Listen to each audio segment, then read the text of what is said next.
Have you ever met a person in life that you thought might be an angel? And I'm not just talking about your child or a friend of yours or someone that you think is angelic because of the way that they carry themselves, but someone who just popped into your life. You were stuck somewhere and they helped you, or someone that showed up somewhere in public and said something to you that you needed to hear in those moments, or someone that was sick or ill, or a recipient of charity and you thought, this person can't be a human being, and then they're mysterious. You don't see them before, you don't see them after, and you're left to think, wait a minute, was that an angel, right? I mean, it is possible that you might meet a shaitan, in the form of a human being, but like, have I ever actually met an angel in the form of a human being?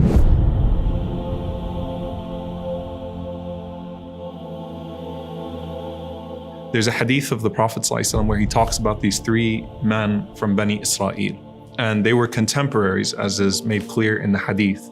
And the Prophet ﷺ said there was a bald man, a man who was a leper, and a man who was blind.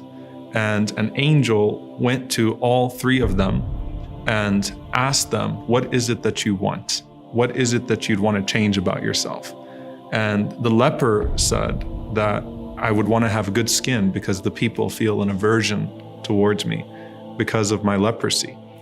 And the angel touches that person and suddenly their skin is cured altogether. So they have full skin again. And the angel says to that person, and what type of property is most beloved to you? And the man says, camels. And so the angel then brings a pregnant she-camel and says, Barakallahu laka fiha, may Allah bless you with that she-camel. And this shows that it's Allah that's going to provide, not the angel. Allah is the one who blesses. And it's also a wisdom in that this person is now going to see this valley of camels come from this one pregnant she-camel to really see the generosity of Allah subhanahu wa ta'ala unfold before their eyes. And so suddenly that person has the skin that they want, the appearance that they want, and they also have the wealth that they want and become a very wealthy person. The angel then goes to someone who is bald and says, what would you like to change about yourself?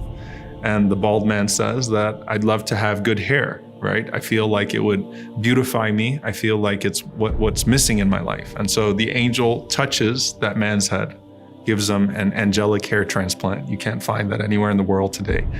And suddenly that person has a full head of hair. And the angel then says to the man, and what type of property is most beloved to you? And the man says, cows.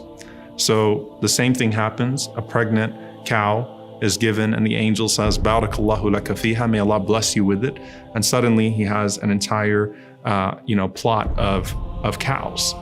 And then he goes to a person who is blind. And we know that that is a very specific type of test. There are multiple rewards that you find in the hadith for the person that is blind and patient with Allah subhanahu wa ta'ala. Many scholars who suffered from this.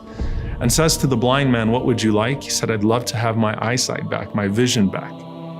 And so the angel wipes his eyes and suddenly he can see again. And then he says to him, and what's the most beloved of property to you? He says sheep, which is very simple, right? If you think about it.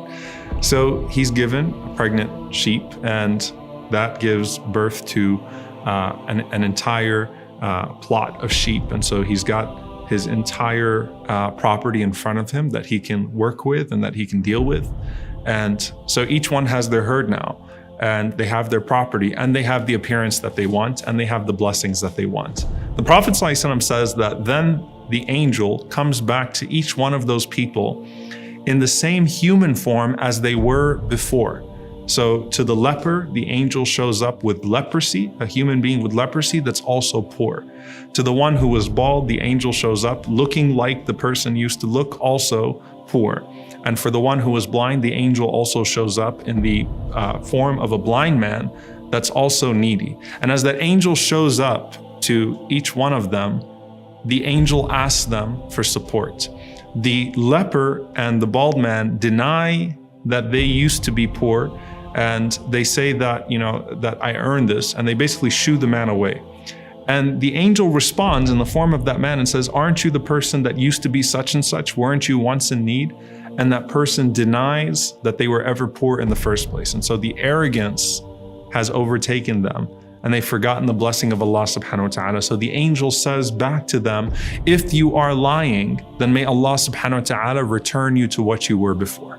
if you're lying about who you are, and if you are not just denying the blessing that Allah has given you, but not even acknowledging that you once didn't have these things, may Allah return you to what you were. But the blind man passed the test. The Prophet ﷺ said the blind man, as soon as he saw that person in his own form that he used to be, he says to the man, who is of course an angel, go ahead and take from this property whatever you want, for I was once like you and Allah subhanahu wa ta'ala provided for me. So it's all yours. Whatever you want, go ahead and take it. And subhanAllah, the scholars say this is the one out of the three that actually had the most severe predicament, right? But look at his humility, and he says, just go ahead and take it all. I used to be like you, without even being asked. I used to be like you and Allah subhanahu wa ta'ala provided for me. So therefore, I'm providing for you whatever you want from this, because this is all the blessing of Allah subhanahu wa ta'ala. And the angel responds and says, keep your property with you. فَقَدْ رَضِيَ اللَّهُ عَنْكَ وَسَخِطَ عَلَى صَاحِبَيْكَ. Keep your property with you, because verily Allah is pleased with you and angry with your two companions. And so the two companions lost everything that they had and were restored back to their position with the dua of the angel. And that person was able not just to keep the blessing of Allah subhanahu wa ta'ala in this life, but also increased in their station in the hereafter. Now, back to us. The question is then, when I see someone that's in need, am I actually encountering an angel? And I have to be honest, subhanAllah, I remember a few times that I was in a refugee camp and I thought to myself, this can't be a human being that's in front of me. And Allah knows best, right? The reality is you're never actually going to know, right? If you've encountered an angel, that person is not going to reveal themselves and say, I'm actually an angel. But it would defeat the purpose if you were only honoring them because you thought they were an angel. That's actually the moral of the story, that you are to honor the person, the yatim, the orphan, the one that's in need, and remember your own vulnerability, and you never know who Allah subhanahu wa ta'ala actually has in front of you at that moment.